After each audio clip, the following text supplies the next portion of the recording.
Hey everybody, how you doing? Welcome back to episode 2 of my chill play, let's play, whatever you want to call it, for Kenshi. We join Erytheos again today in his story. He's on his way to Mongrel right now. He's gonna go ahead and get some new shiny robotic limbs. It's gonna be pretty cool. I was editing the footage of the last video and I noticed that I do a couple of different things.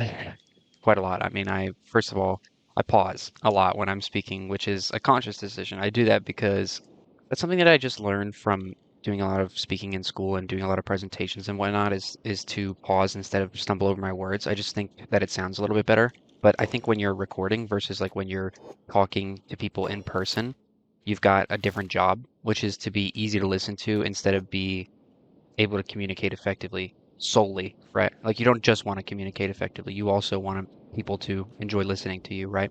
Or at least be able to tolerate it, hopefully.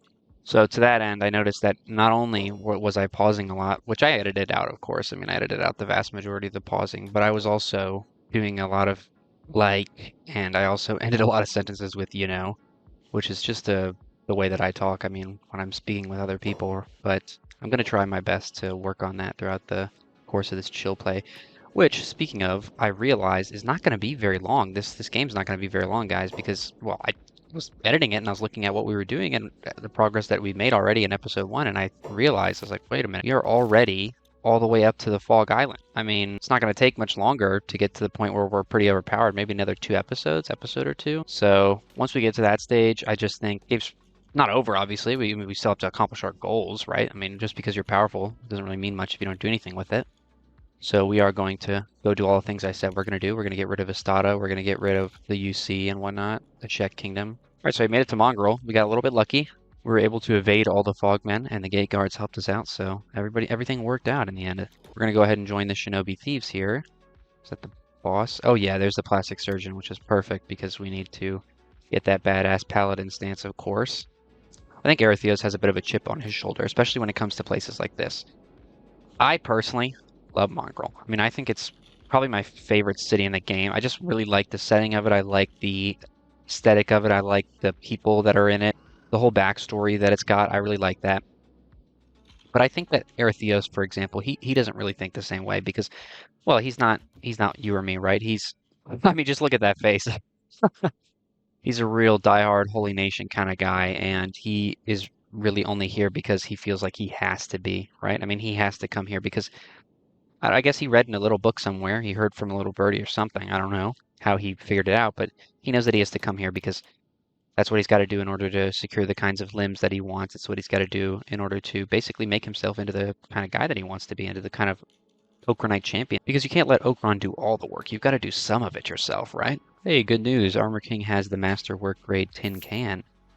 That's perfect. He doesn't have any Masterwork Assassin's Rags or leg plates. I don't really care about the leg plates. We can go up to Leviathan Coast for that, but I would like nice Masterwork quality Assassin's Rags. Those would be nice. As for the skeleton dock, looks like we got kind of lucky for one thing at least. We got a Masterwork skeleton arm right, but we didn't even get a right scout leg. He doesn't even have one in stock, which means I can't go get my limbs ripped off for at least a day until this guy restocks. So I think we're just going to buy the scout leg and the arm that he's got. So another thing that I noticed in my video yesterday, I was talking about the UC from the Holy Nation, right? Essentially, I was trying to make a point, and I never really made my point because I kind of trailed off and forgot about it and started talking about something else. But what I was going to say before I forgot about it was that it's interesting to me how the UC is portrayed as the nation that has more money, and in fact, the shopkeepers do have more money in the UC, but life seems to be better, just straight up in the Holy Nation for the average Holy Nation citizen. It just seems to be a better life. And I also think that the conditions would provide for people to have more wealth. I mean, think about it. Yes, there's slavery, but the average Holy Nation citizen is not subject to slavery, right? Where meanwhile, it's very common for the average UC citizen to have to think about, possibly either selling themselves into slavery or being sold. You can't even, you're not allowed to be poor in the UC. That's illegal, right? So you would think with economic conditions like that the average person was pretty poor. And I mean, the average person is the person who gives shops business, right? If you're living in an economy where only the elite have any money, who's paying for your stuff? Nobody can afford to shop, right? So I just thought that was interesting. I wonder if that's a bit of a lore oversight or if there's an explanation that I'm just missing. If any of you guys know, I mean, feel free to let me know. Erytheos works away at his research bench. He's researching how to make a small house, how to store some items. We're going to get tech level 2 and we're going to get some beds. Do a little bit of weaponsmithing. We're definitely going with hackers for this run, as I said before. If you're watching this and, you're enjoying it, well, thank you, I appreciate it. But if you guys wanted to see anything else, then feel free to let me know. I mean, all you got to do is comment below. Tell me if you wanted to see any other kind of particular game or if you want to see a different kind of mission, a different kind of story in Kenshi, whatever it is. I mean, just let me know. I got a little bit of time right now, and now that I got a working microphone, and I guess I'm just kind of in the mood to make some more videos. And to give you some kind of perspective on what other kinds of games I got in my library. I mean, I have games that I play a lot actually and that I'm good at, for example. I mean, I've got RimWorld, I'm a big Paradox guy, so Europa, Stellaris, Crusader King. I've got Mountain Blade Bannerlord, BattleBit Remastered. I also love the Elder Scrolls series. I've got that. I also played Starfield. Wasn't a huge fan of that though. I actually thought about making a Starfield video, but I thought it was really overdone. I thought a lot of people just went overboard with that, and that market is really oversaturated. So I really wanted to make one, but I just decided that it probably wasn't what YouTube needed. But I'm still open to it. If anyone wants like a Starfield review, I'm still open to making that because I've had people that I know like tell me, for example, oh, you should consider doing that because it doesn't really matter if the market's oversaturated, right? Like if anybody wants to watch my video about it, then they're going to watch my video about it, right? So it can't hurt. I wrote an article about that in my school paper, actually, which was basically about how Starfield is problematic because it kind of represents a wider trend in the industry, which is essentially that these companies are giving you less and asking for more, right? I mean, Starfield is, the way I describe it is as wide as the ocean and deep as a puddle, right? I mean, it looks like it's got so much going on. When you first play it, it really feels that way. That's why when I first played it, I actually really loved it. I really did enjoy it because I thought to myself, wow, there's so much to do, right? This world is so expansive. There's so much depth to it, right? There's so many characters, and I was just kind of overwhelmed by it. But the longer that you played and the more that you get into the world of Starfield, the more you realize how shallow it is, right? Because I mean, there's no replayability to it. If you want to do another quest, right? If you wanted to do the quest that you've already done and you wanted to do it again, if you wanted to redo a quest, it's just not going to end in different, right? There's only two options in most of the quests, and that's either be evil or be good, right? And that would be fine if the evil path actually was valid. But I wanted to play an evil character for my very first Starfield character, and I was pretty disappointed at how that turned out because there's just not any depth to that kind of play style. They don't want you to have any sort of fun doing that, essentially. There's no consideration given to the evil path. And I know, a lot of people, they never even touch evil characters, which is probably why they thought it was okay to underdevelop that. But to me, that's just kind of the mark of a sort of a bad game design philosophy, especially for an RPG. Okay, this is perfect. Combat cleaver. Little expensive, don't you think? Oh, damn it. That's like an actual combat cleaver. I thought it was a blueprint. All right, well, I guess we're going to have to go with the short cleaver for our rusty blade. It doesn't really matter as long as it's in the class that we want. Research bench level 3. Oh, god damn it. God damn you. This is a bug that I noticed. Don't close your door on Beep because he'll just attack the door. And if the guards see him, yeah, like he just committed a crime. I don't know if he gets spotted in the next couple of seconds, he will get attacked by the guards. And actually, he got killed in one of my playthroughs because of that. For some reason, though, he didn't even bother coming in. Yeah, look, if the door closes, he wants to attack it. He has separation issues, apparently. If it's open, he'll just stand outside and say beep and not bother you too much. I wonder how he ended up here. Does anyone ever think about that? This guy's completely incapable of doing anything. He's weak, he's got no skills, and somehow he ended up in Mongrel, which is one of the most deadly cities to get to in the game, apparently, according to the lore and what everyone would tell you. It's really not that bad, actually. Fogmen aren't that strong. Don't worry, we will recruit Beep. I will recruit him just because... Oh, actually, wait a minute, no we won't. I almost forgot what kind of playthrough I was doing here. We're Okranites, guys. We don't like Beep. We don't like Beep. I know that that's heresy in this community, but, but we're not into that. We're not into these hivers, this nasty non-human stuff. Take note, everybody. Take note. One of the only racial bonuses that we're getting is being put at work right now. Truly a miracle. Wow. The Greenlander, a beautiful specimen. Now, realistically, I was watching a Frankie stream yesterday, and I made a joke about how Greenlanders are the best, and he was basically just saying about how Greenlanders are absolutely awful, and I have to agree. I have to agree. Why would you play a Greenlander when you can play a Scorchlander? Unless you're doing something like what I'm doing right now. Unless it's for some sort of RP purpose. They're so bad. Like, I just don't understand. I mean, I touched on it a little bit in the past video about why they don't get any kind of bonuses that the Scorchlanders get. But let's just think about that. Greenlanders get 3 bonuses. They get 1 to science, they get 1 to farming, and to cooking. And that is it. Everything else for them is base. I guess because, you know, you want them to be like the baseline human or whatnot. But compare this to Scorchlanders, okay? Scorchlanders bleed less, they eat less, they can eat raw meat, they get a dexterity bonus, they get a bonus to dodge, they get a bonus to sneak, they get a bonus to athletic, and all of that only for a small strength, which I don't even really think matters. And the reason why is because, let's be honest here, strength is not that hard to level in this game. I think a lot of people, I think myself included, used to stress over strength because, you know, you see, oh, it's a small number. How do I get this up? How do I get this up? But what you got to realize is strength is going to level passively. It's one of the only skills in this game that you're just going to level it passively. There's no point in walking around with backpacks. I mean, you can do it, but for the reward that you get, it's really mind-numbing and takes a long time. And you could just fight with a heavy weapon, or even with just the highest weapon in your class. If it's May 2, it's going to weigh more, and your strength will get up to where it needs to be. I mean, at a certain point, you don't do any more damage by having high strength, right? You know, as for Beep being a total nuisance and coming into my house and hitting on the door and everything whenever I don't let him in, I just realized Erytheos would absolutely allow Beep to get killed by the guards. Why does he care? If Beep assaults his door, he doesn't have this strange affection for Beep that the rest of us have. He doesn't give a shit about Beep. I mean, if anything, he views him as some sort of disgusting, non-holy, foul creation entity. So yeah, next time Beep heads outside, we're absolutely going to get him locked out there and basically let him get killed by the guards. I'm sorry, it has to happen. It's that's what you guys wanted. That's what RP is. Don't be ridiculous. Wow, and just like that, we have the short cleaver, crafted by the smith Erytheos of the Ocratic warriors. Yeah, I'm sure you want to put your name on that. That's a real work of art right there, isn't it? Hey, we just got a left masterwork arm, so now we're just waiting for another scout leg. We're looking for a right scout leg, and then we can go ahead and get our rims lifted off. That's actually the only thing I'm waiting on right now. He's kind of holding me up. Still gotta join the thieves, though, because for some reason when I went earlier, there was, like, no one there. Oh, there he is. There's the thief boss. Hey, buddy! I want to join.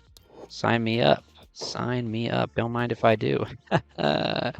Where's the plastic surgeon? Where's the trader? I need that fog mask and I need that paladin stance stat. For some reason, the plastic surgeon is just chilling up here, having a nice scenic overlook at the Fog Islands. Can't find the trader right now, though. Oh yeah, that's what I'm talking about. Look at that. This is the man that's going to go from Okran's weakest to his strongest warrior. Burn this image into your heads right now. Burn it into your minds. Because soon, you're going to be looking at this guy in this stance, except he's going to be fucking ripped, and he's going to be wearing the sickest armor and having a Maya 2 weapon. Now, I wonder if the guild trader actually got imprisoned by the fogmen, because he's not in the tower at all, and I can't even find his body out by the gates. But there's a bunch of fogmen around here. They've been fighting, which makes me think that he might have gotten carried away and eaten.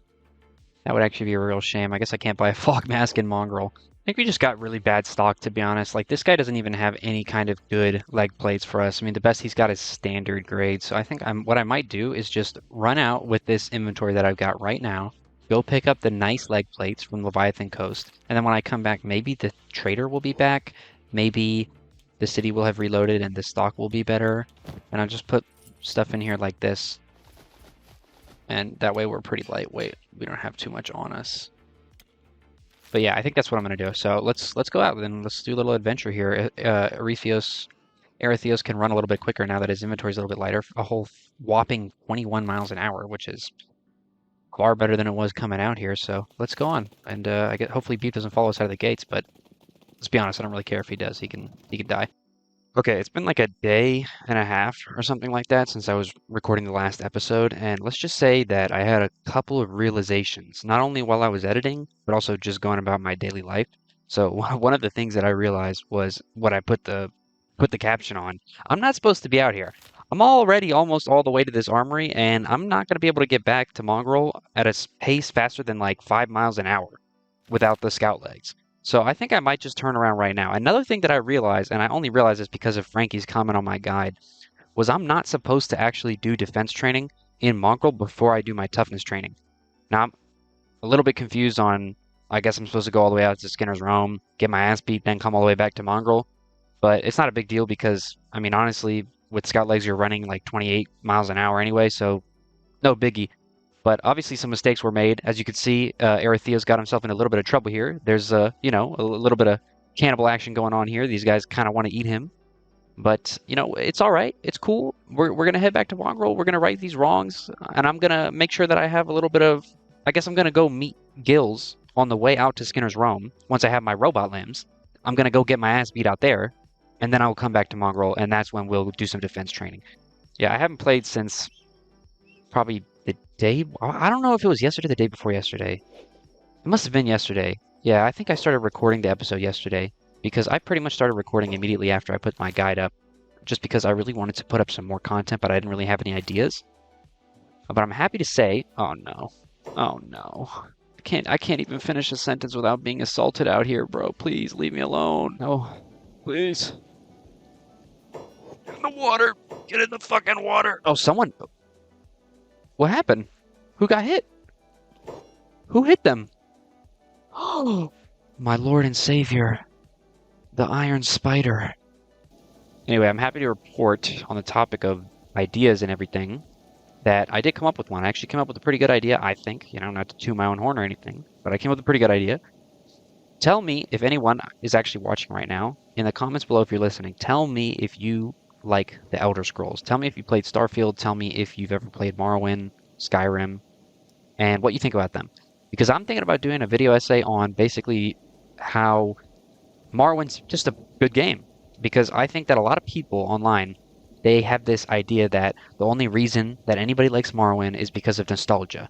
The only reason that Morrowind's popular is because of Morrow boomers, right? A bunch of 30-year-old guys who played it when they were kids, or because people just want to say old is good and new is bad. But no, I mean, I played Morrowind for the first time just a couple years ago when I was 19 years old. I'm not that old, right? I'm only 21. I would like to think that I'm not a Morrow boomer by the definition of some old dude who played it when it came out.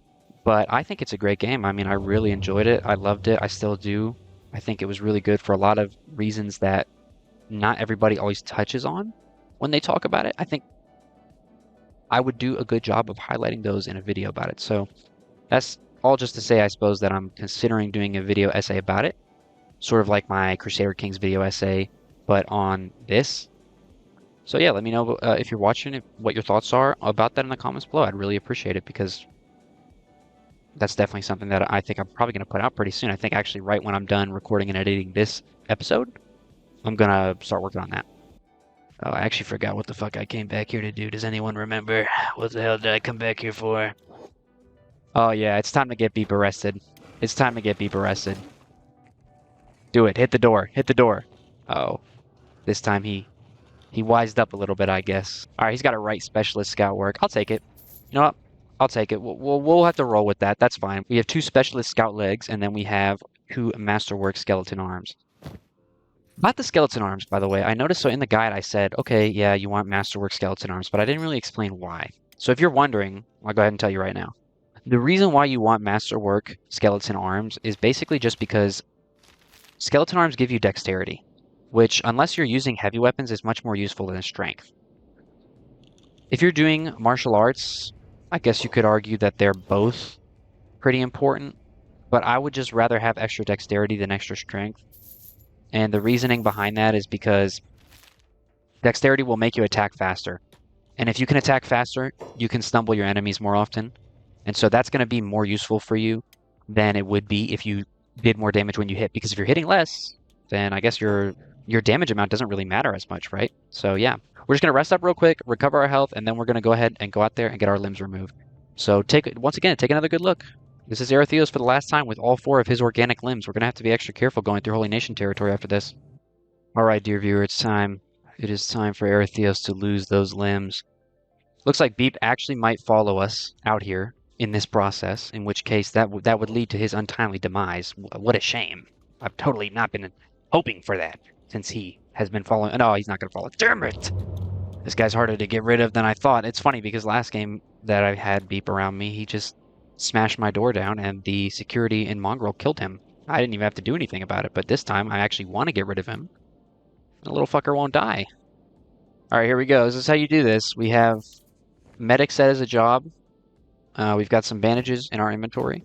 Little advanced first aid kit, and then you just, as soon as you hop on the pole, we're just, oh, all right, chill out, chill out. Just gonna go ahead and unlock that so we can leave as soon as we want. And they're not fucking around. They got right down to business today. Oh my god, there's 4 of them. Okay, all right, so as soon as that comes off, right there, yeah. Oh my god. Yeah, you lose a lot of blood when you're doing this. I think it might have something to do with your toughness. But yeah, you definitely do.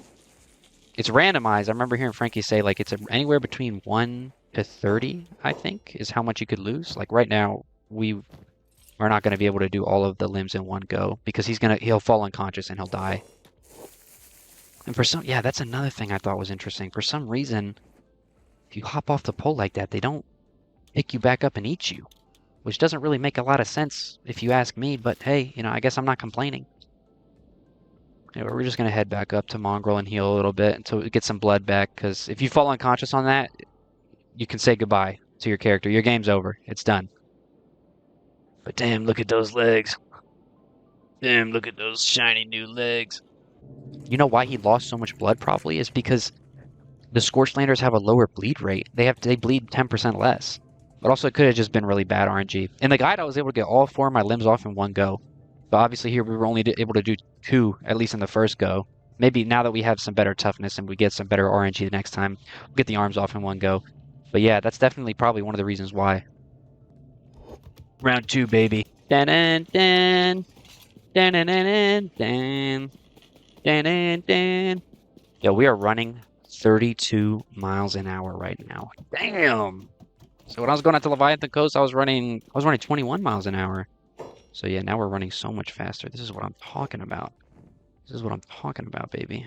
All right, cool. Hey, what's up? What's up, big boy? Yeah, come eat my arms off. That's what I'm talking about. That is what the fuck I'm talking about. Maybe we can actually lure these guys back to the gate and then sell their heads, because they sell for like 6,000 a pop, so it's not a bad deal. It's not a bad deal. You slap that masterwork arm on. Yeah, thanks for making me stronger. Thanks for making me stronger. You're literally doing what I want you to do right now. All right, so we get out of the pole now. We've had our limbs removed. We get out of the pole now. Oh, hold up. No, you're not going anywhere. Don't leave. Don't leave. Don't leave. I want your head. Oh, not in that way. Oh, fuck. Fuck, this is actually really bad. Oh, what a fucking Chad, bro. That's got to be a new low for Erytheos. That's got to be a new low. Bleeding out with robotic limbs in some backwater city after purposefully letting himself get bored by a dead hive prince. That's embarrassing. It's embarrassing. But with that, guys, I actually think... Oh, shit! What the fuck? No! Save me! Oh, shit! Bro, you need to wake up now. We're in danger. We're in danger. Did you see that? I was inside the city, and a fogman just decided that I was some sort of scrumptious snack that he could just abduct and take to one of the princes. Speaking of which, are there any princes around here? Any heads that I could sell? All right, what I was saying before, I almost just got abducted and eaten alive. Finished, done. That would have been the end of the playthrough right there. I think that's gonna wrap up the episode for today, guys. So I really appreciate you watching. I really appreciate all the feedback and all the comments and everything, all the interaction. Like, really means a lot to me. So thank you so much, and I'll see you in the next episode, everybody.